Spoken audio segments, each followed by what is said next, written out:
Hello friends, நேற்று இந்த video போட்டோன்னே நிறைய பேருக்கு இந்த வீடியோ தேவைப்பட்டது போல். நிறைய பேர் சொல்லியிருந்தீங்க, மச் நீடட் அப்படின்லாம் நிறைய சொல்லியிருந்தீங்க, நிறைய வரவேற்புன்னு தெரிவிச்சிருந்தீங்க. கண்டிப்பாக இதை தொடர்ந்து போடுவோம். எவ்வளோ சீக்கிரம் முடிக்க முடியுமோ அவ்வளோ சீக்கிரம் முடிப்போம். என்னுடைய பிரச்சனை என்னென்னா, இதை நான் டீட்டெயில்டாக எக்ஸ்பிளைன் பண்ணிடலாம், பட் கொஞ்சம் நேரம் அதிகமாக பிடிக்கும். அதனால தான் நான் கொஞ்சம் நிறைய விஷயங்களை ஷார்ட் பண்ணிட்டு போயிடுறேன். இந்த எக்ஸ்ப்ளனேஷனே போதுமா, இல்லை இன்னும் டெப்த்தாகவே எக்ஸ்பிளைன் பண்ணலாம் அப்படின்னா கூட சொல்லுங்கள், எக்ஸ்பிளைன் பண்ணுவோம். ஒரு ப்ராப்ளமும் கிடையாது. உங்களோட விருப்பம் பொறுத்து தான். நீங்கள் அதிகமாக யூஸ் ஆகாமல் போயிடும் இல்லையா, அதுக்காக தான் நான் கம்மியாக போடுறேன். சரி, ஓகே. இப்போ ரொம்ப பேசாமல் நம்ம ஸ்டார்ட் பண்ணிடலாமா? இன்னும் ஒரு 3, இன்னும் ஒரு 4, 5, அதில் ஒரு 5, மொத்தம் ஒரு 7 டாபிக் கிட்ட பெண்டிங் இருக்குது. இன்றைக்கி பாலிட்டி முடிச்சிடும். சரி, ஃபஸ்ட்டு என்ன சொல்கிறாங்க? உமன் இன் ஜுடிஷியரியில் உமனோடைய ரெப்ரசன்டேஷனை பற்றி பேசியிருக்காங்க. ஓகே, ரீசெண்டாக சுப்ரீம் கோர்ட்டில் ஆல் உமன் பெஞ்ச் அமைச்சிருக்காங்க. இந்த மாதிரி ஆல் உமன் பெஞ்ச் அமைக்கிறது இதுதான் 3rd டைம். ஸோ ஒரு பெஞ்ச்னால் என்ன அப்படின்னு பார்த்தீங்கன்னா, ஒரு நீதிமன்றம் இருக்குது. அந்த நீதிமன்றம் சில கேஸை விசாரிக்கிறதுக்குன்னு ஒவ்வொரு கேஸுக்குன்னு தனித்தனியாக ஒரு பெஞ்ச் அமைப்பாங்க. இதில் 1லேருந்து அதிகபட்சமாக 13 பேர் வரைக்கும் பெஞ்ச் அமைக்கலாம். சரி, அதிகபட்சமாக அமைப்பாங்க. வெவ்வேறு கேஸஸை கருத்தில் கொண்டு normal case, civil case, criminal case, constitutional case அப்படின்னு சொல்லி ஒவ்வொரு பெஞ்ச் சொல்லுவாங்க. சரியா, பொதுவாக அந்த கான்ஸ்டியூஷனல் பெஞ்ச் தான் ரொம்ப இம்பார்ட்டன்ஸ் பெறும். மற்றபடி மற்ற பெஞ்சஸ் எல்லாம் நார்மலாக தான் இருக்கும். அந்த வகையில் இந்த ஒரு பெஞ்சில் 3 விமன் ஜட்ஜஸ் அமைச்சது இந்த தடவை ஃபஸ்ட் டைம் கிடையாது, இது 3rd டைம். இதுக்கு முன்னாடி 2013, 2018 மற்றும் 2022 ஆகிய காலகட்டங்களில் இந்த மாதிரி அமைச்சிருக்காங்க. 3rd டைம்னா இதுதான் என்னது 3rd டைம். அவங்க 2022 சொல்கிறது டிசம்பரில் நடந்திருக்கு, ஜனவரியில் ரிலீஸ் ஆகிருக்கனால இது சொல்லியிருக்காங்க. சரியா, the third all women benches heard transfer petition involving matrimonial disputes and bail matters. அவங்க எதை விசாரிக்கிறாங்கிறதெல்லாம் தேவையில்லை.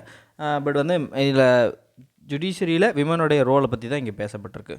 ஒன்லி இதுக்கு முன்னாடி 3 விமன் ஜட்ஜஸ் மட்டும்தான் என்னவா இருந்திருக்காங்க அப்படின்னா, இப்போ உள்ள சுப்ரீம் கோர்ட்டில் கரண்ட்லி வெறும் 3 விமன் ஜட்ஜஸ் தான் இருக்காங்க.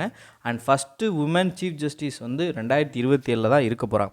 இந்தியாவினுடைய முதல் சுப்ரீம் கோர்ட் விமன் ஜட்ஜாக ஆனது யார் அப்படின்னு பார்த்தீங்கன்னா, ஃபாத்திமா பிவி. சுப்ரீம் கோர்ட்டினுடைய first women judge Fathima Beevi அவர்கள் தான் இந்தியாவினுடைய முதல் பெண் நீதிபதி, உச்ச நீதிமன்ற நீதிபதி. சரி, தலைமை நீதிபதி கிடையாது.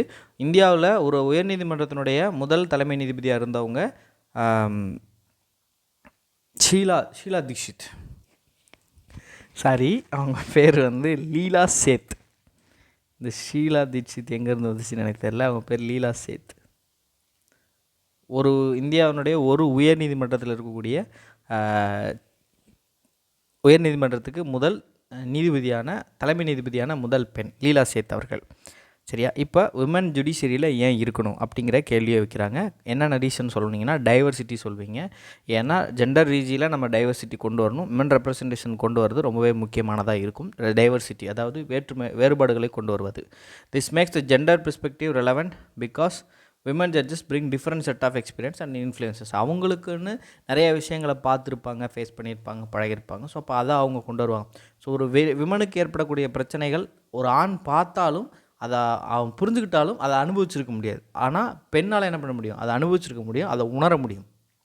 சரியா, ஸோ இதை தான் சொல்கிறாங்க. ஸோ அவங்களுக்கு வேறு செட் ஆஃப் எக்ஸ்பீரியன்ஸஸ் இருக்கும், இன்ஃப்ளூயன்சஸ் இருக்கும். பில்டிங் பப்ளிக் ட்ரஸ்ட், பொதுமக்கள் மேலே ஒரு ட்ரஸ்ட் இருக்கும்.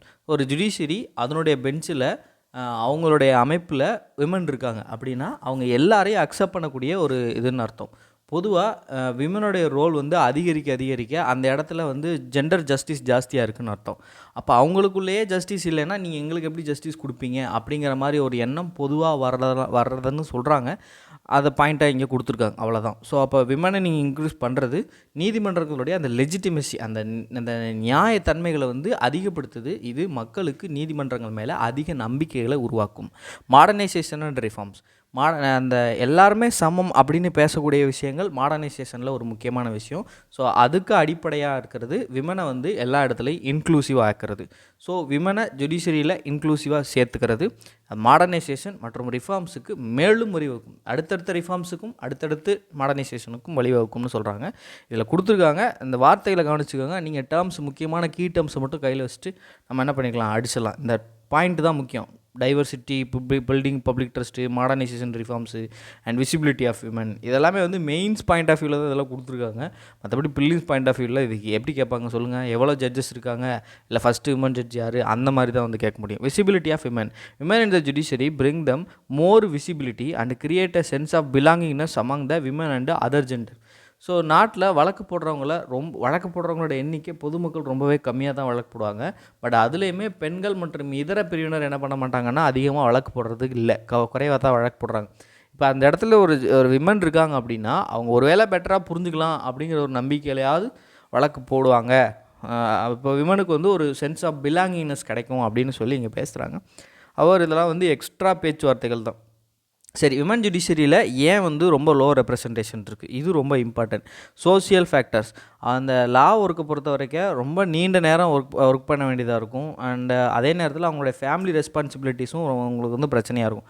பொதுவாகவே விமன் வேலைக்கு போகிறதுல முக்கியமான தடங்களாக இருக்கிறது என்னது? அவங்க வீட்டையும் பார்த்துக்கணும், வேலைக்கும் போகணும். இந்த மாதிரியான பிரச்சனைகள் இருக்கும். இந்த most formative and determinative years of women's career, இந்த லாவில் ஒரு பெண்ணோட கேரியர் வந்து இல்லை ஜென்ரலாகவே விமனோட கேரியருக்கான அடித்தளம் அமைக்கிறது, நம்ம வந்து அடுத்த ஸ்டெப்புக்கு முன்னேறி போகிறதுக்கான அந்த காலகட்டம் ஃபேமிலியை ரைஸ் பண்ணுறதுக்கான காலகட்டத்தோட கோயின்சைட் ஆகும். இப்போ இதுவே நமக்கு நிறைய பேருக்கு ப்ராப்ளமும் வந்துட்டுருக்கு.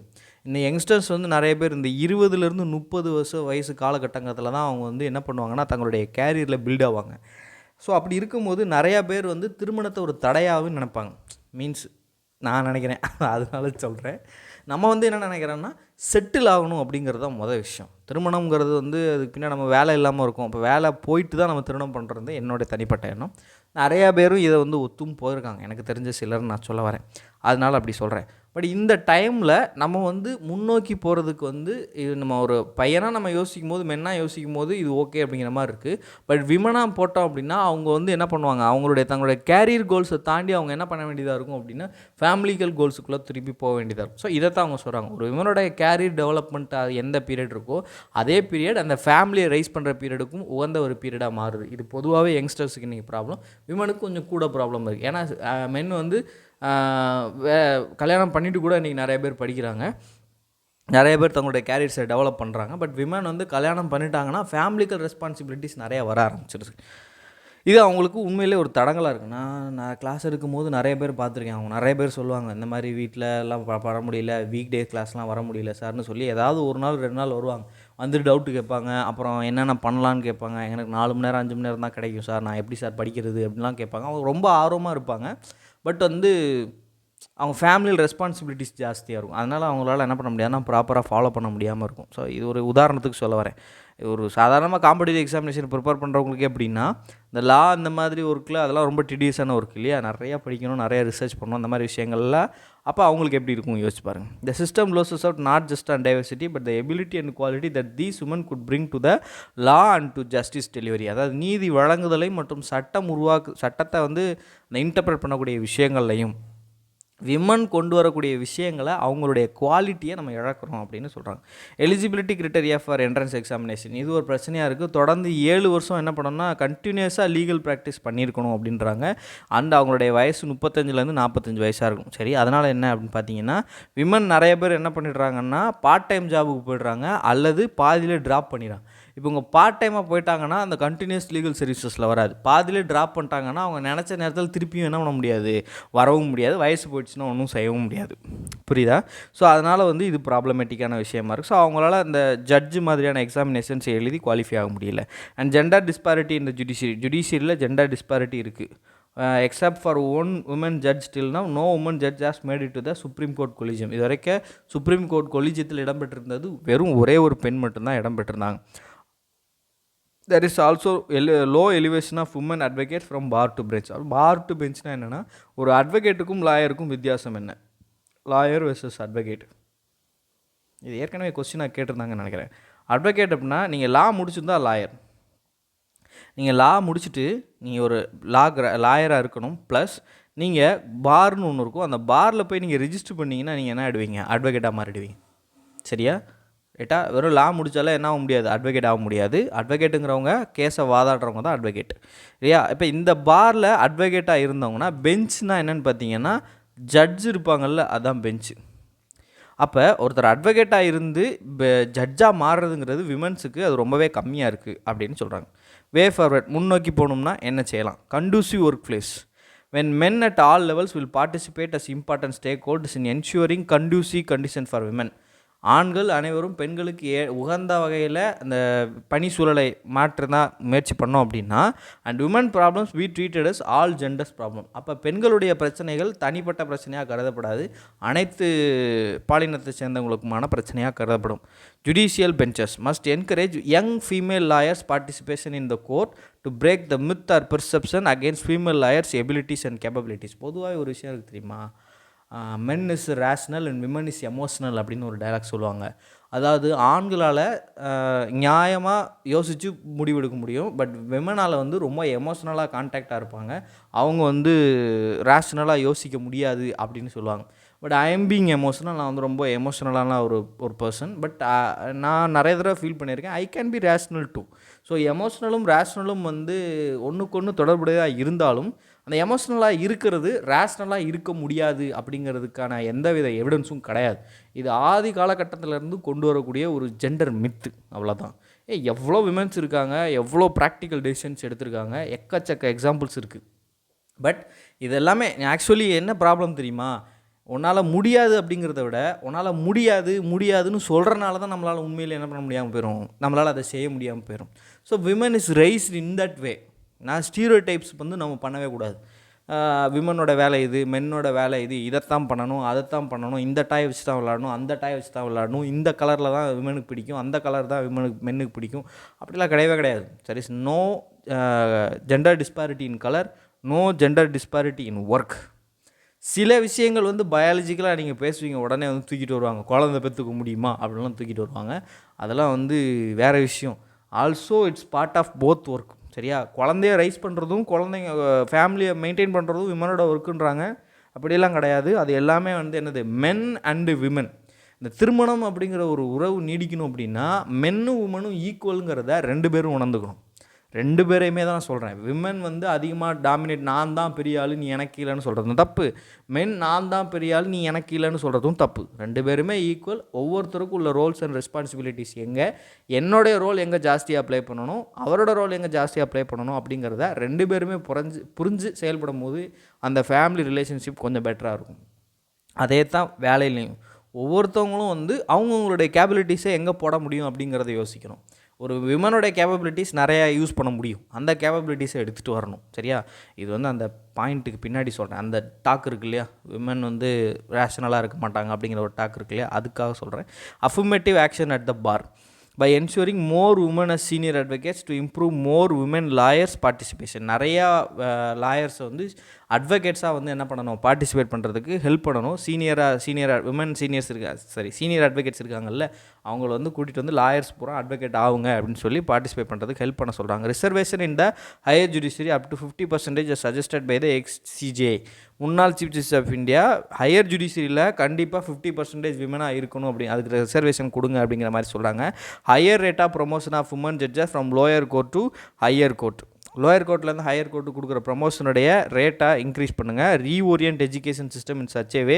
இந்த பாயிண்ட் எல்லா இடத்துலையும் எழுதலாம், விமன் எம்பவர்மெண்ட்டுக்கான எல்லா இடத்துலையும் இந்த பாயிண்ட் எழுதலாம். ஸோ ஒர்க் லைஃப் பேலன்ஸு அந்த மெயின்டைன் பண்ணுற மாதிரியான ஒரு கரிக்குலம் ரெடி பண்ணி கொடுங்க. சைல்டு ரேசிங்கு, டொமஸ்டிக் ரெஸ்பான்சிபிலிட்டிஸ், இது எல்லாமே வந்து மென் அண்டு விமனுக்கு ஈக்குவலாக என்ன பண்ணணும், பிரித்து கொடுக்கணும் அப்படின்னு வந்து ஈக்குவலாக இருக்கணும் அப்படிங்கிற மாதிரி ஒரு கரிக்குலம் ரெடி பண்ணுங்கள் அப்படிங்கிற மாதிரி சஜஸ்ட் பண்ணுறாங்க. இது ஒரு சின்ன ஒரு நிமிஷம், இது என் வாழ்க்கையில் நடந்த ஒரு விஷயம், நான் கற்றுக்கிட்ட ஒரு விஷயத்தை நான் உங்ககிட்ட ஷேர் பண்ணுறேன். இந்த ஒரு 2 நிமிஷத்தை நீங்கள் ஸ்கிப் பண்ணியிருக்கேங்க. ஆக்சுவலி வந்து இந்த மாதிரி விஷயத்தை நான் ஃபேஸ் பண்ணியிருக்கேன். அதாவது இந்த மாதிரி ஒரு கரிக்குலத்தில் நான் படிச்சிருக்கேன்.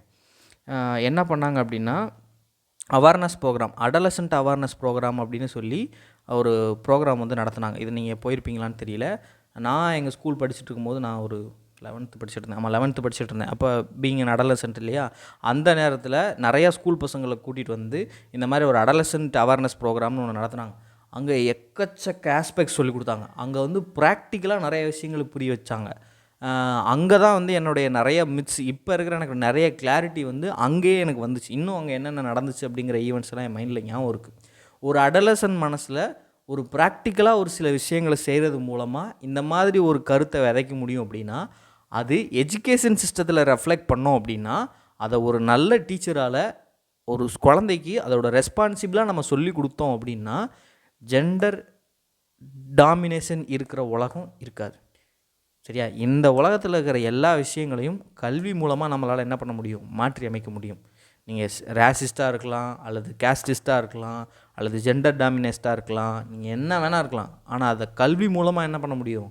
மாற்ற முடியும். அந்த கல்வி வழங்குற காலகட்டம் தான் அந்த குழந்தை பருவம். அதனால தான் 5ல் விளையாது 50ல் விளையாதுங்கிறாங்க. ஆதி காலகட்டங்களில் குழந்தைங்களுக்கு கல்வி மூலமாக சொல்லி ஒரு கான்செப்டை சொல்லி கொடுத்துட்டோம் அப்படின்னா அது 50 வயசு வரைக்கும் மாறாது. உங்களால் அப்போவே சொல்லிக் கொடுக்க முடியலன்னா என்ன ஆனாலும் என்ன பண்ண முடியாது? மாற்ற முடியாது அப்படிங்கிறாங்க. இது ஒரு எக்ஸாம்பிள் சொல்ல வரேன், the importance of education. So இந்த பாயிண்ட்டை நீங்கள் எங்கே எழுதினாலும் போடலாம்.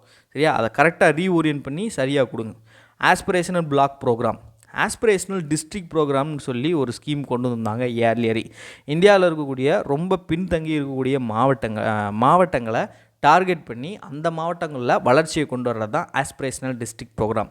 இதனுடைய வெற்றியை கருத்தில் கொண்டு இதே மாதிரி ப்ரோக்ராமை அதுக்கு கீழே கொண்டு வரணும். அதாவது டிஸ்ட்ரிக்ட்டு, பிளாக்கு, வில்லேஜஸ் இப்படி இருக்கும் இல்லையா? அப்போது டிஸ்ட்ரிக்ட் வந்து வெற்றி அடைஞ்சிச்சு. இப்போ பிளாக்கில் என்ன பண்ணுறாங்க அப்படின்னா டார்கெட் பண்ணுறாங்க. இதுதான் இந்த ஆஸ்பிரேஷனல் பிளாக் ப்ரோக்ராம்ஸ். இது 2022-23 பட்ஜெட்டில் அனௌன்ஸ் பண்ணப்பட்டது. இது அப்படியே ஸ்டேட்மெண்ட்டாக கொடுத்து விட்ருவாங்க. Has been mentioned in budget 2023-24. So முதல்ல எப்போ அனௌன்ஸ் பண்ணியிருக்காங்கன்னு கேட்கலாம், அல்லது ரீசெண்டாக இந்த பட்ஜெட்டில் அனௌன்ஸ் பண்ணாங்க அப்படின்னும் சொல்லலாம். It was based on the model of aspirational district programme. சொன்னேன் இல்லையா? இது வந்து 2018 லான்ச் பண்ணாங்க. இந்தியாவினுடைய 112 பின்தங்கிய மாவட்டங்களை தேர்வு செய்து அதனுடைய முன்னேற்றத்துக்கு வழிவகை செஞ்சுருந்தாங்க. கவரேஜ் இப்போ வரைக்கும் எவ்வளோ கவரேஜ் பண்ண போகிறாங்க? 500 பிளாக்ஸ் ஒன்றியங்கள் கவர் பண்ணப்படுறது 31 மாநிலங்கள் மற்றும் யூனியன் பிரதேசங்களில். இந்த ஹாஃப் ஆஃப் த பிளாக்ஸ், அதாவது 500ல் 250 கிட்ட 6 மாநிலங்கள் இருக்குது. எந்தெந்த மாநிலங்கள்? Uttar Pradesh, Bihar, Madhya Pradesh, Jharkhand, Odisha and West Bengal. Maximum இங்கே தான் இருக்குது பாருங்கள், north and slightly east. Our states can add more blocks to the program later. ஒரு சில ஸ்டேட்ஸ்லாம் வந்து நிறைய பிளாக்ஸ் ஆட் பண்ண விரும்பினாங்களா, லேட்டர் ஆட் பண்ணிக்கலாம். இதோட நோக்கம் என்ன? Aims to saturation of essential government services across multiple domains. அதாவது கவர்மெண்ட்டு உடல் நலன், சுகாதாரம், கல்வி, வேளாண்மை, நீர் வளங்கள், அப்புறம் நிதி உள்ளடக்கம், அப்புறம் திறன் மேம்பாடு மற்றும் அடிப்படை கட்டமைப்புக்குன்னு வெவ்வேறு ஸ்கீம்ஸ் கொண்டு வந்திருக்காங்க. இப்போது இந்த ரீஜியன்ஸ்லாம் பெரும்பாலும் ப்ராப்ளம் என்னவாக இருக்குன்னா, இந்த ஸ்கீம்ஸ்லாம் போதுமான மக்களை ரீச் பண்ணாது. ஸோ இதை ரீச் பண்ணுறதை தான் சேச்சுரேஷன்னு சொல்கிறாங்க. ஸ்கீம்ஸ் எல்லாத்தையும் சென்றடைக்கணும். இப்போ அந்த ஏரியாவில் ஒரு 100 பீப்புள்ஸ் இருக்காங்கன்னு வச்சுப்போம். சரியா? இந்த 100 பீப்புளில் 50 பீப்புள் வந்து அனேமிக்காக இருக்காங்க, 30 பீப்புள் வந்து டிபி இருக்காங்க. இப்போ டிபி ஒழிக்கிறதுக்குன்னு கவர்மெண்ட் ஒரு ஸ்கீம் கொண்டு வந்திருக்காங்க. அனேமிக் ஒழிக்கிறதுக்கு போஷான்னு ஒரு ஸ்கீம் வச்சுருக்காங்க இல்லையா? அதுலேயும் அனேமிக் கவர் ஆகும். டிபி ஒழிக்கிறதுக்கு என்ன வச்சுருக்காங்க? டிபி முக்து பாரத். இப்போ இதுக்கு முன்னாடி இந்த மக்களுக்கு இந்த ஸ்கீமெல்லாம் கிடைக்காது. இப்போ இந்த 30 பேருக்குமே இந்த ஸ்கீமை கொண்டு போய் சேர்க்கறது. இப்படி சேர்த்துட்டாங்க அப்படின்னா அவங்க தான் சேச்சுரேஷன். எவ்வளோ பெனிஃபிஷியரியை டார்கெட் பண்ணுறோமோ அந்த டார்கெட் பெனிஃபிஷியரி எல்லாத்துக்குமே நம்மளுடைய ஸ்கீம் கொண்டு போய் சேருச்சு அப்படின்னா அதுக்கு பேர் சேச்சுரேஷன். நல்லா ஞாபகம் வச்சுக்கோங்க. We are going to be civil servant. இது ரொம்ப ரொம்ப இம்பார்ட்டண்ட். சரியா? சேச்சுரேஷன் அப்படிங்கிற வார்த்தை ஸ்கீமில் நம்ம எப்போவுமே சேச்சுரேஷன் அடைய முயற்சி பண்ணணும். அடுத்து கீ இண்டிகேட்டர்ஸ். சரி, என்னென்ன இண்டிகேட்டர்ஸ் எல்லாம் சூஸ் பண்ணுறாங்க? ஒரு 15 கீ சோசியோ எக்கனாமிக் இண்டிகேட்டர்ஸ், 15 சமூக பொருளாதார குறியீடுகளை தேர்வு செய்கிறாங்க வெவ்வேறு பரிமாணங்களில். இந்த states of flexibility to induce additional state specific key socio economic indicators. அதாவது மாநிலங்கள் விரும்புனாங்கன்னா இது கூட வேறு ஏதாவது சோசியோ எக்கனாமிக் இண்டிகேட்டர்ஸை அவங்க ஆட் பண்ணிக்கலாம் அந்தந்த பகுதிகளில் உள்ள சேலஞ்சஸ் அட்ரஸ் பண்ணுறதுக்கு. ஃபார் எக்ஸாம்பிள் இப்போ டிபின்னு இருக்குன்னு வச்சுக்கோங்களேன். எல்லா இடத்துலையும் டிபி இருக்காது, ஒரு குறிப்பிட்ட பகுதியில் மட்டும் தான் டிபி இருக்கும். அப்போ நான் அந்த பகுதியில் மட்டும் நான் டிபியை வந்து கூடுதலாக வந்து அடிஷ்னல் இண்டிகேட்டரை ஆட் பண்ணிக்கிறேன் அப்படின்னு சொல்லுவாங்க. பீரியாடிக் ரேங்கிங், இதுவும் வந்து ஒரு முக்கியமான விஷயம். ஆஸ்பிரேஷனல் டெவலப்மெண்ட் ப்ரோக்ராம்லையும் ரேங்கிங் வந்து கொண்டு வந்தாங்க. இந்தந்த மாவட்டங்கள் வந்து எவ்வளோ வேகமாக வளர்ந்துருக்கு அப்படிங்கிறத ரேங்கிங்காக கொண்டு வந்தாங்க. அதே போல் இங்கேயும் வந்து பீரியாடிக் ரேங்கிங் கொண்டு வர போகிறாங்க. ஒரு குறிப்பிட்ட காலத்தில் ரியல் டைம் பேசிஸில், தமிழில் நிகழ்நேர அளவில் அடிப்படையில் ரேங்கிங் கொண்டு வர போகிறாங்க. Will be released across thematic areas to foster a healthy and dynamic competition among பிளாக்ஸுக்கு இடையில் ஒரு காம்படிஷனை வந்து இன்டியூஸ் பண்ணுறதுக்காக இந்த மாதிரி கொண்டு வர போகிறாங்க. ஃபோக்கஸ் ஆஃப் ப்ரோக்ராம், இந்த ப்ரோக்ராமோட ஃபோக்கஸ் என்ன? Transformational program focus on improving governance to enhance the quality of life of citizens in the most difficult and underdeveloped blocks. இந்தியாவில் மிகவும் பிற்படுத்தப்பட்ட அல்லது வளர்ச்சி குன்றிய இந்த ஒன்றியங்களில் வாழ்க்கை தரத்தை குடிமக்களுடைய வாழ்க்கை தரத்தை மேம்படுத்துவதற்காக நிர்வாகத்தை அதிகப்படுத்துவது இல்லை அதிகரிப்பது இல்லை முன்னேற்றுவதுன்னு வச்சுக்கோங்க. முன்னேற்றுவது தான் இந்த திட்டத்தினுடைய நோக்கம்.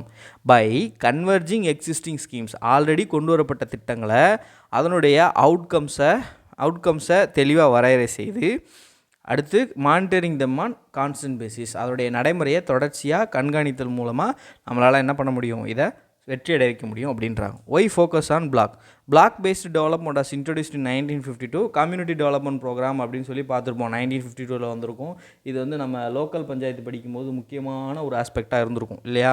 Since then they have assumed the importance because they enable development. Blocks ஏன் இம்பார்ட்டன்ட் அப்படின்னு சொல்கிறாங்க, ஏன்னா inclusive development, social and economic infrastructure at block level ensure that larger than proportionate share of development reaches the marginalized and vulnerable sections of the population. Block லெவலில் நம்மளுடைய socio economic இன்ஃப்ராஸ்ட்ரக்சரை கொடுத்தோம் அப்படின்னா, சமூக பொருளாதார ரீதியில் கட்டுமானங்களை உட்கட்டமைப்பு வசதியில் கொடுத்தோம் அப்படின்னா, சமூகம்னா என்ன, சமூகத்தையும் பொருளாதாரையும் கடந்த விஷயங்கள், பாவர்ட்டி, ஹெல்த்து, எஜுகேஷன், தான் சோசியோ எக்கனாமிக் இண்டிகேட்டர்ஸ், இன்ஃப்ராஸ்ட்ரக்சர், இதெல்லாம் கொடுத்தோம் அப்படின்னா நிறையா பீப்புள் இருக்காங்க. மார்ஜினைஸ்ட் அண்ட் வல்னரபிள் செக்ஷன்ஸ், மிகவும் நலிவடைந்த மற்றும் ஒதுக்கப்பட்ட பிரிவினருக்கு நிறைய நன்மைகள் போய் சேரும் அப்படிங்கிறாங்க. லோக்கலி அடாப்டபிள் பிளானிங், ஒவ்வொரு அந்த பகுதியினருக்கும் பிராந்திய அளவிலான மாற்றி அமைக்கப்படக்கூடிய திட்டங்களை வகுக்க முடியும். இதான் வந்து பாட்டம் அப் அப்ரோச்னு சொல்லுவாங்க. அதாவது நம்ம ஒரு டாப்பில் ஒரு பிளானை போட்டு அதைத்தான் நீங்கள் ஃபாலோ பண்ணணும் அப்படின்னு சொல்லக்கூடாது. ஃப்ளெக்சிபிலிட்டி இருக்கணும் பிளானிங்கில். இப்போது எனக்கு அந்த பிளான் ஒத்து வராதுன்னா அப்போ அந்த பிளானில் நான் என்ன மாற்றங்களை செஞ்சால் அந்த பிளாக்ஸை மேம்படுத்த முடியும் அப்படின்னு சொல்லி கண்டுபிடிக்க முடியும். So locally adaptable plan. அடுத்து கிராஸ் ரூட் பார்ட்டிசிபேஷன், இது வந்து இந்தியாவில் மக்களை ஊக்கப்படுத்தணும், மக்களை நிர்வாகத்தில் பங்கேற்கிறதுக்கு ஊக்கப்படுத்துறதுக்கு நிறையா முயற்சிகள் எடுக்கிறாங்க. ஸோ நம்ம ஸ்டேட் லெவலில் கொடுத்தோம், இப்போ டிஸ்ட்ரிக்ட் லெவலில் கொடுத்தோம், இப்போ பிளாக் லெவலில் கொடுக்குறது இன்னும் மக்களை வந்து பார்ட்டிசிபேஷனை இன்க்ரீஸ் பண்ணுறதுக்கான ஒரு உதாரணம். Convergence and achievements of the target, convergence of several line department of the block administration bridge critical administrative gaps. Block லெவலில் இருக்கக்கூடிய நிர்வாகங்கள் நிர்வாக ரீதியில் இருக்கக்கூடிய நிறைய இடைவெளிகளை அவங்களால அட்ரஸ் பண்ண முடியும். இதில் இன் சஸ்டைனபிள் டெவலப்மெண்ட், நிலைத்த நீடித்த மேம்பாட்டில் ஏற்படக்கூடிய இடைவெளிகளை உங்களால் அட்ரஸ் பண்ண முடியும். This can result in fulfilment of critical targets and SDG ஞாபகம் இருக்கா, சஸ்டைனபிள் டெவலப்மெண்ட் கோல்ஸ். அதை அட்டைன் பண்ணுறதுக்கு, அந்த முக்கியமான டார்கெட்ஸை ஃபுல் பண்ணுறதுக்கு இவங்களுக்கு வந்து ஹெல்ப் பண்ண முடியும் அப்படின்னு சொல்கிறாங்க. இது கூட ஆஸ்பிரேஷனல் டிஸ்ட்ரிக்ட் ப்ரோக்ராம் அப்படின்னு ஒன்று இருக்குது. இது 2018 லான்ச் பண்ணாங்க. AIIMS to quickly and effectively transform 112 most under developed district across 26 states and 1 union territory. பாருங்கள், அது 31 மாநிலங்கள் மற்றும் யூனியன் பிரதேசங்கள், இது 26 மாநிலங்கள் மற்றும் ஒரு யூனியன் பிரதேசம். இதோடைய focus while with states as the main drivers, மாநிலங்கள் முன்னின்று இந்த திட்டத்தை செயல்படுத்துவாங்க. Focus on strength of each district, identifying low hanging fruit for immediate improvement and measuring progress by ranking districts on monthly basis. அதே மாதிரி தான் ஒவ்வொரு மாவட்டத்தையும் வலுப்படுத்துவது மற்றும் அந்த மாவட்டத்தால் எதெல்லாம் ஈஸியாக அட்டைன் பண்ண முடியுமோ அதை ஈஸியாக அட்டைன் பண்ணுறதுக்கு ஹெல்ப் பண்ணுறது. இதன் மூலமாக அந்த மாவட்டத்தை உடனடியாக மேம்படுத்த முடியும். மூணாவது, அவங்களுடைய ப்ராக்ரஸ், அவங்களுடைய முன்னேற்றத்தை மெஷர் பண்ணுறதுக்கு, அளவிடுறதுக்காக ஒரு ரேங்கிங் ஃப்ரேம்வொர்க். இவங்க யூஸ் பண்ண key indicators 41 key performance indicators கொண்டு வராங்க. 5 ப்ராட் கிளாஸிஃபிகேஷன் கீழே health and nutrition, education, agriculture and water resource, financial inclusion, skill development, infrastructure. பாருங்கள், இதை தான் அப்போதே நம்ம பேசணும். அப்புறம் என்னது, உடல் நலம் மற்றும் சுகாதாரம், ஊட்டச்சத்து மற்றும் உடல் நலம், அப்புறம் கல்வி, விவசாயம் மற்றும் நீர்வளம், அப்புறம் நிதி உள்ளடக்கம் மற்றும் திறன் மேம்பாடு, கடைசியாக உட்கட்டமைப்பு. Delta ranking captures the incremental change in district ranking based on this KPI. Baseline ranking, delta ranking 2 இருக்குது. ஸோ பேஸ்லைன் இயரில் அதை கம்பேர் பண்ணும்போது எவ்வளோ இந்த டிஸ்ட்ரிக்ட் பெர்ஃபார்ம் பண்ணியிருக்கு அப்படிங்கிறத பார்ப்பாங்க. அண்ட் டெல்டா ரேங்கிங் அப்படிங்கிறது போன தடவை விட இந்த தடவை எவ்வளோ இம்ப்ரூவ் பண்ணியிருக்காங்க, எவ்வளோ இன்க்ரீஸ் ஆகிருக்காங்க அப்படிங்கிறத கால்குலேட் பண்ணுவாங்க. சரி, இதில் 3C அப்ரோச் ஆஃப் ஏடிபி அப்படின்னு சொல்லியிருக்காங்க. 3C அப்ரோச் என்ன? Convergence, collaboration and competition. கன்வர்ஜென்ஸ்ன்றது என்னது? among state and central government initiatives at the district level to overcome constraints. State government நிறைய ஸ்கீம்ஸ் வச்சுருப்பாங்க, சென்ட்ரல் கவர்மெண்ட் நிறைய ஸ்கீம்ஸ் வச்சுருப்பாங்க. இது எல்லாத்தையும் கொலாபரேட்டிவாக கொண்டு வந்து இது நிறுத்துறது. Collaboration influence forging of cooperation between the civil society and the functionaries of state and central governments including district government bodies. இப்போ மாவட்ட நிர்வாக அமைப்புகளும் இருக்காங்க, மத்திய அரசாங்கம், மாநில அரசாங்கம் அவங்களும் இருக்காங்க, சிவில் சொசைட்டி, நம்ம தான் சிவில் சொசைட்டி. இப்போ இவங்க எல்லாருமே சேர்ந்து இதை வந்து முயற்சி பண்ணுறது, இது கொலாபரேஷன். காம்படிஷன் இதில் இருக்குல்ல, ரேங்கிங்லாம் இருக்குது. ஸோ டிஸ்ட்ரிக்ஸுக்கு வந்து ஒரு ஸ்ட்ராங்கான ஒரு மெஷர்ஸ் எடுக்கிறது மூலமாக ஒவ்வொருத்தரும் போட்டி போடுவாங்க, நம்ம முன்னேறணும் சொல்லி போட்டி போடுவாங்க. ஒரு போட்டி மனப்பான்மையை க்ரியேட் பண்ணும், அதனால் நமக்கு இன்க்ரீஸ் பண்ண வாய்ப்பு இருக்கும். Success stories of ADP. District சச்சஸ் Gumla in Jharkhand and Karauli in Rajasthan and Namsai in Arunachal Pradesh and Dalai in Tripura have increased the percentage of institutional deliveries from around 40% to more than 90%. அதாவது institutional deliveries அப்படின்னா நிறுவனங்களில், அதாவது மருத்துவமனைகளில் அல்லது மருத்துவமனை sir நிறுவனங்களில் பிரசவம் நடைபெறுவது, அதோடைய அளவை 40%லேருந்து 100% இருந்துச்சு. முதல்ல 100 குழந்தை பிறந்தால் 40 குழந்தை தான் ஹாஸ்பிட்டலில் பிறக்கும். இப்போ 90 குழந்தை ஹாஸ்பிட்டலில் பிறக்குது. இது ஏன் நடக்கணும் அப்படின்னு பார்த்தீங்கன்னா, ஆதி காலத்தில் அந்த வைத்தியம், இந்த மருத்துவச்சி இவங்கெல்லாம் இருந்தாங்க. ஸோ அவங்களுக்கு நிறைய எக்ஸ்பீரியன்ஸ் இருக்குது. அவங்க ஒரு பிரசவம் பார்க்குறதுக்கு முன்னாடியிலேருந்தே அப்படி பக்கத்தில் ஹெல்ப் பண்ணி அதை பார்த்து இதை பார்த்து அப்படி பண்ணி இப்படி பண்ணி நிறையா விஷயங்களும் கற்றுட்டு இருந்திருப்பாங்க. சரியா? அதனால் அவங்களால ஈஸியாக என்ன பண்ண முடியும்னா, அவங்க மருத்துவச்சி ஆகும்போது பிரசவம் பார்க்கும்போது ஈஸியாக குழந்தை பெற்று கொடுத்துருவாங்க. அவங்களுக்கு நிறையா அதில் உள்ள பிரச்சனைகள்லாம் தெரியும். ஆனால் இன்றைக்கி இருக்கிறவங்களுக்கெல்லாம் என்ன நியூஸ் வந்துச்சு, ஒன்று நான் தான் சொன்னேன், நியூஸில் ஒன்று போட்டிருந்தான், யூடியூப்பை பார்த்து குழந்தை வந்து டெலிவரி படுத்தாங்க. யூடியூப்பை பார்த்து பண்ணுற விஷயமா அது? அந்த ரெஸ்பான்சிபிலிட்டி வேணாமா? நான் மருத்துவமனைக்கே போக மாட்டேன்னு வாழ்கிறதும் தப்பு, எதுக்கெடுத்தாலும் புச்சுக்குன்னு ஹாஸ்பிட்டல் போகிறதும் தப்பு. சரியா? அதுக்கு ஒரு லிமிட் இருக்குது. ஒரு லிமிட் கொடுக்கணும். உடம்புக்குன்னு ஒரு சில விஷயங்கள் நடக்கும், அதுக்கெலாம் லிமிட் கொடுக்கணும். ரொம்ப ஓவராக நடந்தால் தான், ரொம்ப ப்ராப்ளமேட்டிக்காக இருந்தால் தான் நம்ம வந்து என்ன பண்ணணும், ஹாஸ்பிட்டல் உடனே ரீச் பண்ணணும். அதே மாதிரி நம்ம வருஷத்துக்கு ஒரு தடவை நம்ம உடலை முழு பரிசோதனை செய்கிறது அவசியம், ரொம்ப ரொம்ப அவசியம். இதை வந்து ஒரு பாதிக்கப்பட்ட ஒரு நபராக நான் சொல்கிறேன். என்னையா உனக்கு பாதிப்பு வந்துச்சுன்னா, ஆமாம், எங்கள் வீட்டில் வந்து ஒரு பர்சன் தவறிட்டாங்க. அவங்களுக்கு வந்து நாங்கள் என்ன ஃபீல் பண்ணோன்னா, நான் வந்து வளர்ந்த பின்னாடி ஃபீல் பண்ணேன், முழு பரிசோதனை செய்திருந்தா அவங்களோட பிரச்சனையை முன்கூட்டி எங்களால் கண்டுபிடிச்சிருக்க முடியும் அப்படிங்கிறத வந்து நாங்கள் உணர்ந்தோம். சரியா?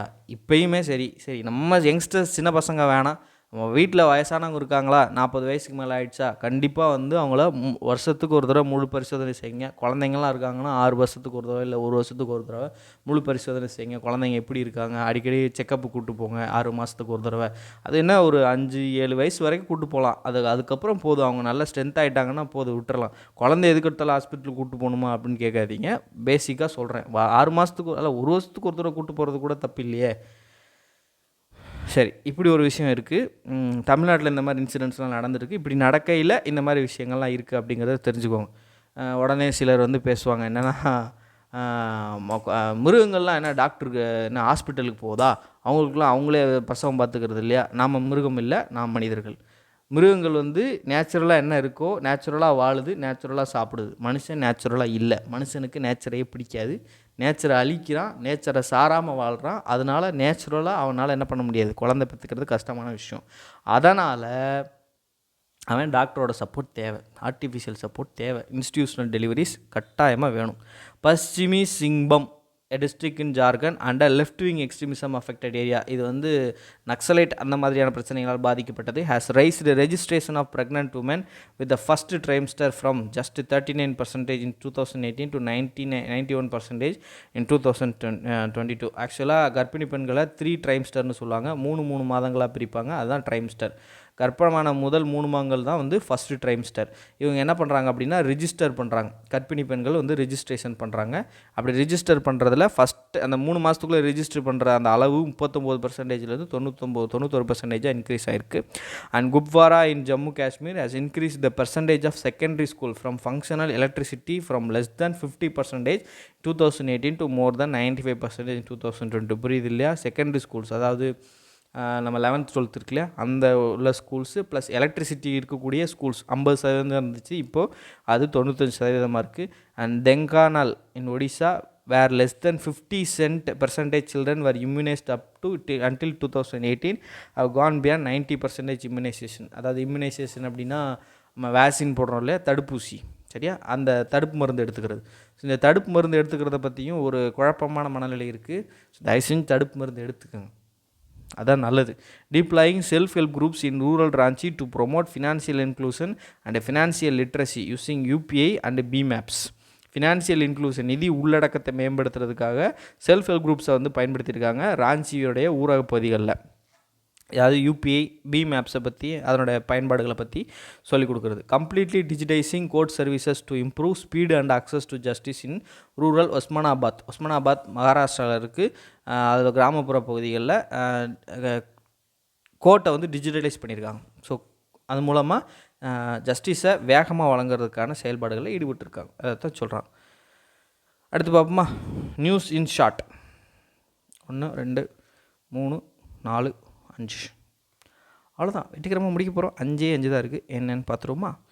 Public service content advisory to telecast public service content was recently released by Ministry of Information and Broadcasting. ஒன்றும் இல்லை, மத்திய தகவல் மற்றும் ஒளிபரப்புத்துறை அமைச்சகம் இந்த பப்ளிக் சர்வீஸ் பொது சேவைகள் பற்றின கண்டென்ட்டை வந்து டெலிகாஸ்ட் பண்ணுங்கன்னு சொல்லியிருக்காங்க. இதுக்காக ஒரு அப்லிங்க் அண்ட் டவுன்லிங்கிங் ரூல்ஸை வந்து ரிலீஸ் பண்ணியிருக்காங்க. November 9 லாஸ்ட் இயர் ரிலீஸ் பண்ணியிருக்காங்க.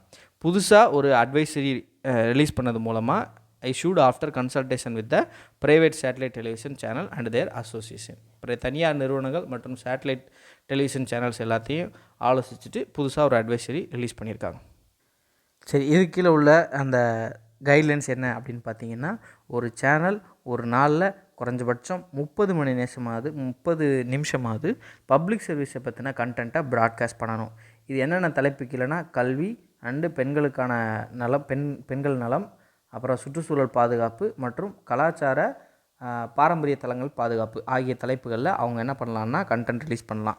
இந்த ஒளிபரப்பாளர்கள் தங்களுக்குள்ளே என்ன பண்ணிக்கலான்னா அந்த கண்டென்ட்டை ஷேர் பண்ணிக்கலாம். அது மட்டும் இல்லாமல் liberty to modulate their content, அந்த கண்டென்ட்டை அவங்க பிரித்து போட்டுக்கிறதுக்காகவும் அதுக்கு இடையில் உள்ள தலைப்புகளை அவங்களே உருவாக்கி வெளியிடுறதுக்காகவும் அவங்களுக்கு ஃப்ரீடம் உண்டு. ஸோ டைம் கால்குலேட் பண்ணும்போது ஒரு மாதத்தில் அவங்க குறைஞ்சபட்சம் 15 மணி நேரமாவது இந்த மாதிரி கண்டென்ட்ஸ் ரிலீஸ் பண்ணியிருக்கணும். And content need not to be of 30 minutes at a stretch. ஒரே நேரத்தில் ஒரு நாளில் இப்போ 30 நிமிஷம்னா ஒரே நேரத்தில் 30 நிமிஷம் போடணுன்னு அவசியம் கிடையாது. அதை அவங்க பிரிச்சுக்கலாம். அப்படி பிரிக்கும் போது நடுராத்திரி 12 மணிலேருந்து காலையில் 6 மணி வரைக்கும் அவங்க போடுறத கணக்கு பண்ண மாட்டாங்க. ஏன்னா அந்த நேரத்தில் எல்லாம் தூங்கிடுவாங்க இல்லையா. ஸோ அதனால் அது மட்டும் கணக்கு பண்ண மாட்டோம். அப்படின்னா இப்போ நான் வந்து அந்த 30 நிமிஷத்தை அந்த நேரத்தில் போட்டுருவேன் அப்படின்னு நிறைய பேர் டிஆர்பி பாதிக்குன்னு சொல்லிட்டு அந்த நேரத்தில் 30 நிமிஷம் போட்டு விட்ருவாங்க. ஸோ இதை தவிர்க்கிறதுக்காக அந்த 12 மணிலேருந்து 6 மணி வரைக்கும் கிடையாது அப்படின்னு சொல்கிறாங்க. இதெல்லாம் முக்கியம், இதெல்லாம் கொஸ்டின் கேட்பாங்க. ரிப்போர்ட்டிங் எப்படி நடக்கும், voluntary complaints and self certification, தானாக முன் வந்து இதில் வந்து இணையிறது. அது மட்டும் இல்லாமல் செல்ஃப் சர்டிஃபிகேஷன், சுய சான்றிதழ் பண்ணுறது. நான் இந்த மாதிரி க்ரியேட் பண்ணிட்டேன் அப்படின்னு சொல்லி நம்ம என்ன பண்ணலாம், ரிப்போர்ட் பண்ணலாம். ப்ராட்காஸ்ட் சேவா போர்ட்டலில் ரிப்போர்ட் பண்ணலாம். இப்போ இந்த மாதம் நான் இவ்வளோ பண்ணியிருக்கேன் அப்படின்னு சொல்லிட்டு அடுத்த மாதம் 7ஆம் தேதிக்குள்ளே நான் ரிப்போர்ட் உங்கள்கிட்ட சப்மிட் பண்ணுவேன். Exception foreign channels, downlinking in India, அதாவது languages other than 8th schedule, 8வது அட்டவணையில் உள்ள லாங்குவேஜஸ் தவிர வேறு ஏதாவது ஒரு லாங்குவேஜஸில் அவங்க இயங்கிட்டு இருக்காங்க அப்படின்னா அப்படி இயங்கக்கூடிய ஃபாரின் சேனல்ஸ் என்ன பண்ண தேவையில்லை, இதை பண்ண தேவையில்லை. Channels broadcasting predominantly sports, devotional, spiritual, yoga content இவங்கெல்லாம் வந்து இதில் வந்து எக்ஸப்ஷன். அதாவது ப்ரிடாமினெட்லி அப்படின்னா அதிகபட்சம் அப்போ 12 மணி நேரமாவது குறைஞ்சபட்சம் அவங்க எதை இது பண்ணணும், எதை யூஸ் பண்ணிக்கணும், இந்த ஸ்போர்ட்ஸு, டிவோஷனல் கண்டென்ட் இந்த மாதிரி இருக்கிறவங்களுக்கு exception. Identification, electronic media monitoring centre இவங்க தான் என்ன பண்ணுறாங்க அப்படின்னா இந்த கண்டென்ட் டெலிகாஸ்ட்டை 90 டேஸ்க்குள்ள கண்டென்ட் டெலிகாஸ்ட் அதை வந்து ரிப்போர்ட்டை வந்து இவங்க கையில் வச்சுருப்பாங்க. ஸோ இப்போ இவங்க போடுறாங்களா இல்லையா அப்படிங்கிறத மானிட்டர் பண்ணணும் இல்லையா. ஸோ அதுக்காக இதை யூஸ் பண்ணியிருக்காங்க. இவங்க 90 நாட்கள் இவங்க என்னென்ன வச்சுருக்காங்க அப்படிங்கிறத அவங்க மானிட்டர் பண்ணுவாங்க. India ease of doing business இண்டெக்ஸில் பயங்கரமான அளவுக்குள்ள முன்னேற்றம் அடைஞ்சாங்க. இது இந்தியாவில் எளிதில் தொழில் துவங்குவது அப்படிக்கான குறியீடு. இந்த குறியீடை வந்து வேர்ல்டு பேங்க் ரிலீஸ் பண்ணிட்டு இருந்தாங்க. அதில் இந்தியா பயங்கரமான முன்னேற்றங்கள் அடைஞ்சிருந்தாங்க. ஸோ அதை ஃபாலோ பண்ணி ரூல் ஆஃப் லா, சட்டத்தின் ஆட்சி அப்படிங்கிறதுக்கான குறியீடில் முன்னேறதுக்கான செயல்பாடுகளை இறங்கியிருக்கிறதா இங்கே பேசப்பட்டிருக்கு. இது வெளியிடுறது யாருன்னா வேர்ல்டு ஜஸ்டிஸ் ப்ராஜெக்ட் அப்படிங்கிற அமைப்பினர். இது யூஎஸ்எ சார்ந்த ஒரு சிவில் சொசைட்டி குரூப், என்ஜிஓ மாதிரின்னு வச்சுக்கோங்க. 2022 இந்தியா 140 நாடுகளில் 77வது நாடாக வந்து இந்தியா ரேங்க் ஆகி சரி, இதுவும் ரொம்ப important. Rule of law measure பண்ணக்கூடிய அந்த இண்டெக்ஸஸ் என்னென்ன? கன்ஸ்ட்ரெயின்ட் ஆன் கவர்மெண்ட் பவர்ஸ், அரசாங்கத்தினுடைய அதிகாரங்கள் மேல் உள்ள கட்டுப்பாடு. ஆப்சன்ஸ் ஆஃப் கரப்ஷன், ஊழல் இல்லாத அளவு. ஓப்பன் கவர்மெண்ட், திறந்த கவர்மெண்ட் அப்படின்னா என்ன அர்த்தம்? டிரான்ஸ்பரன்சியை பேசுகிறாங்க. ஃபண்டமெண்டல் ரைட்ஸ், அடிப்படை உரிமைகள் எந்த அளவு இருக்குது. ஆர்டர் அண்ட் செக்யூரிட்டி, சமூக ஒழுங்கு மற்றும் பாதுகாப்பு. ரெகுலேட்டரி என்ஃபோர்ஸ்மெண்ட்டு, கட்டுப்படுத்தப்பட்ட அந்த ஒழுங்குமுறை நிறுவனங்கள் இருக்காங்கல்ல, சிபிஐ, என்ஐஏ, இந்த மாதிரி விஷயங்கள், இந்த மாதிரி அமைப்புகள் அவங்கெல்லாம். அப்புறம் சிவில் ஜஸ்டிஸு, உரிமையியல் நீதி. அப்புறம் கிரிமினல் ஜஸ்டிஸ், குற்றவியல் நீதி. இந்த தலைப்புகளுக்கு கீழே இந்த ரூல் ஆஃப் லா என்ன பண்ணப்படுறாங்கன்னா மெஷர் பண்ணுறாங்க. Free speech of ministers. Free speech of ministers அடுத்து முக்கியமான ஒரு நியூஸ் கொடுத்துருக்காங்க. என்ன அப்படின்னு பார்த்தீங்கன்னா, ஆர்டிகல் 19(1) கிளாஸ் ஏ, இது வந்து பப்ளிக் ஃபங்க்ஷனரிஸ் இருக்காங்கல்ல, மினிஸ்டர்ஸு, கவர்மெண்ட்டோட உறுப்பினர்கள், இவங்களுக்கான அப்ளிகபிலிட்டி பற்றி சுப்ரீம் கோர்ட் ஒரு சில விஷயங்கள் சொல்லியிருக்காங்க. ஆர்டிகல் 19(1) ஏ, இதுக்கான எக்ஸப்ஷன் ஆர்டிகல் 19 கிளாஸ் 2ல் கொடுத்துருக்காங்க. அதாவது டிஃபமேஷன், இன்சைட்மெண்ட் டு வயலன்ஸு, இந்த மாதிரி சில காரணங்கள் கருதி அவங்களுடைய இதை என்ன பண்ணலாம், பேச்சு சுதந்திரத்தை கட்டேல் பண்ணலாம் அப்படின்னு சொல்லியிருக்காங்க. இதில் கொடுத்துக்கிற கிரவுண்ட்ஸை தாண்டி வேறு எந்த கிரவுண்ட்ஸ்லையும் அடிஷ்னலாக கர் பண்ண முடியாது அப்படின்னு சொல்கிறாங்க. ஸோ ஒரு மினிஸ்டர் ஏதோ ஒரு ஸ்டேட்மெண்ட் சொல்கிறார் அப்படின்னா அது கவர்மெண்ட்டோட ஒட்டுமொத்த எண்ணம்னு நம்ம குறிப்பிக்க முடியாது.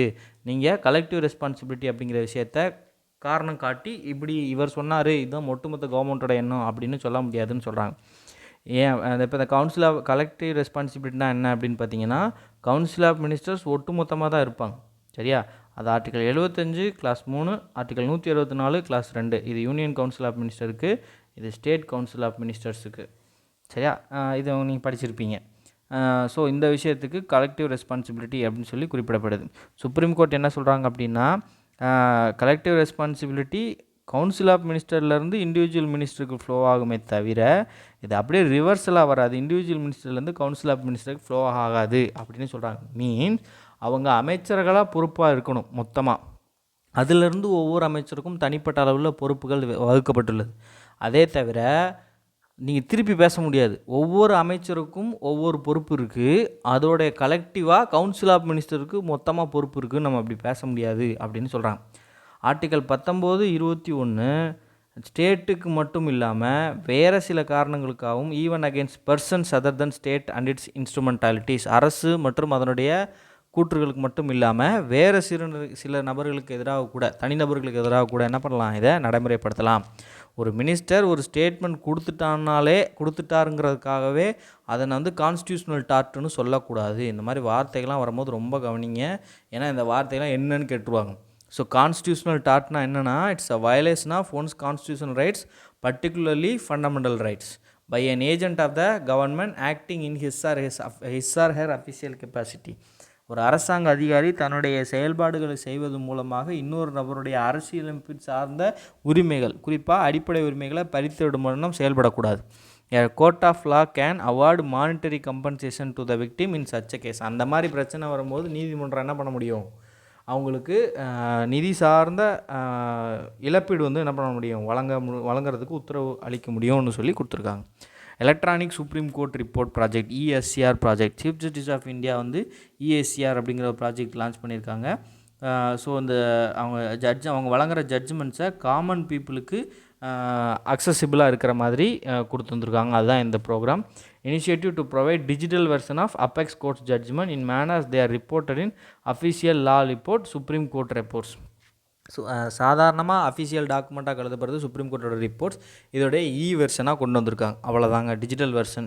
Entire government of judgment from the inception of supreme court in 1950 till date will be available freely to lawyers and law students. லாயர்ஸுக்கும் லா ஸ்டூடெண்ட்ஸுக்கும் 1950 வழங்கப்பட்ட எல்லா விதமான தீர்ப்புகளும் இருக்கும். These judgments will be accessible on supreme court வெப்சைட்டில், mobile ஆப்பில் and national judicial data grid judgment portal அப்படின்னு ஒரு தனியாக ஒரு போர்ட்டல் வச்சுருக்காங்க. அதுலேயும் நம்ம என்ன பண்ணிக்கலாம் அப்படின்னா எடுத்துக்கலாம்னு சொல்கிறாங்க. Charge sheet.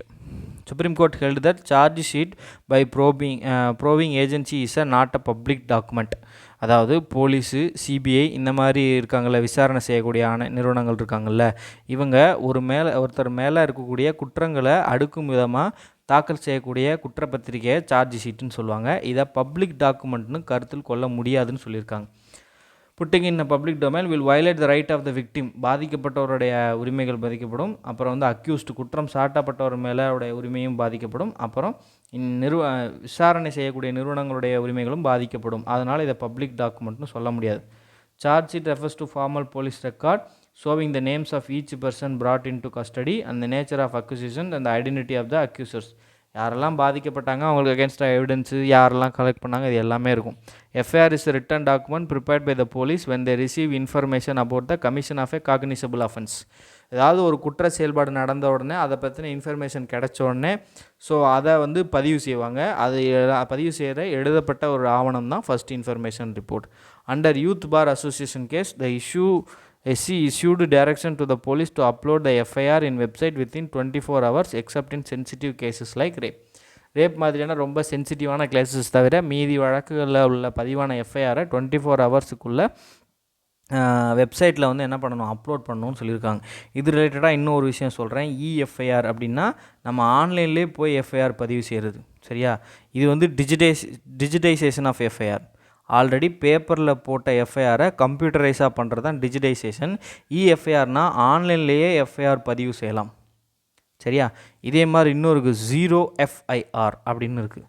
So what is 0 FIRனு பார்த்தீங்கன்னா, பொதுவாக போலீஸுக்குள்ளே அந்த ஜூரிஸ்டிக்ஷன் அப்படின்ற ஒரு பிரச்சனையே மக்களுக்கு வந்து கன்ஃபியூஸாக இருக்கும். கரெக்டாக? நம்ம போய் வந்து ஏதாவது ஒரு கம்ப்ளைண்ட் கொடுக்க போனால் இது எங்கள் எல்லையில் வராது, எங்கள் எல்லையில் வராதுன்னு சொல்லி மாற்றி விடுவாங்க. ஆனால் அது அவங்க பிரச்சனை, நம்ம பிரச்சனை இல்லையே. மக்களுக்கு தெரியுமா, நமக்கு தெரியுமா இது நம்ம எல்லைக்குள்ளே வருவோம், நமக்கு தெரியுமா? நம்ம வீட்டுக்கு ரொம்ப பக்கத்துலேயே ஒரு போலீஸ் ஸ்டேஷன் இருக்கலாம். அவர் அந்த போலீஸோட எல்லை வந்து அதுக்கப்புறம் தான் ஸ்டார்ட் ஆகிற மாதிரி இருக்கும். நம்ம ரொம்ப நாளாக இந்த போலீஸ் ஸ்டேஷன் தான் நம்ம நினச்சிட்டே இருப்போம். நம்ம எதாவது கம்ப்ளைண்ட் பண்ணும்போது எங்கள் எல்லையில் வராதுன்னு சொல்லிட்டாங்கன்னா அப்போ நான் பாதிக்கப்பட்டவனுக்கான நீதி வந்து தாமதிக்கப்பட்ட நீதி மறுக்கப்பட்ட நீதியாகும். அப்போது நீங்கள் அப்படி ஜூரிஸ்டிக்ஷன் இல்லைன்னு நீங்கள் சொல்லக்கூடாது. அதுக்கு பதிலாக நீங்கள் எஃப்ஐஆர் பதிவு செய்யுங்க. ப்ரிலிமினரி எஃப்ஐஆர் பதிவு செய்யுங்க. பேசிக்கான எஃப்ஐஆர் பதிவு செஞ்சு உங்களுக்கு தெரியும்ல அந்த அந்த சம்மந்தப்பட்ட வழக்கு எந்த ஜூரிஸ்டிக்ஷனில் வரும்னு, அதுக்கு ட்ரான்ஸ்ஃபர் பண்ணிவிடுங்க அப்படின்னு சொல்கிறாங்க. இந்த மாதிரி கொடுக்குறது பேர் தான் 0 FIR. ஏன் இதை 0 FIRனு சொல்கிறாங்கன்னா, பொதுவாக ஒரு பப்ளிக் டாக்குமெண்ட் க்ரியேட் பண்ணும்போது அதுக்கு குறிப்பிட்ட நம்பர் போட்டு வருவாங்க. இப்போ போலீஸ் ஸ்டேஷனில் எஃப்ஐஆருக்கு நம்பர்ஸ் இருக்கும். சரியா? இப்போ இன்றைக்கி போடுறாங்கன்னா இந்த டேட்டு போட்டு இந்த நம்பர் இருக்கும். அப்போ இது வந்து இவங்க விசாரிக்க மாட்டாங்கல்ல, இதை ஃபைல் பண்ணணும்ல, ஃபைல் பண்ணி இதை க்ளோஸ் பண்ணணும் இல்லையா? அப்போ இதை விசாரிக்க மாட்டாங்க.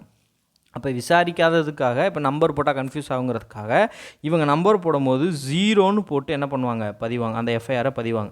இந்த 0 FIRரை சம்மந்தப்பட்ட போலீஸ் ஸ்டேஷனுக்கு அனுப்பும்போது அவங்க சரியான எண் போட்டு அதை பதிவு செய்து அந்த வழக்கை விசாரணை செஞ்சு முடிப்பாங்க. இந்த மாதிரி கான்செப்ட்டுக்கு பேர் 0 FIR. ஓகேயா? நம்ம இதோட பாலிட்டி முடிச்சிட்டோம். 6 டாப்பிக்குக்கே 2 வீடியோ.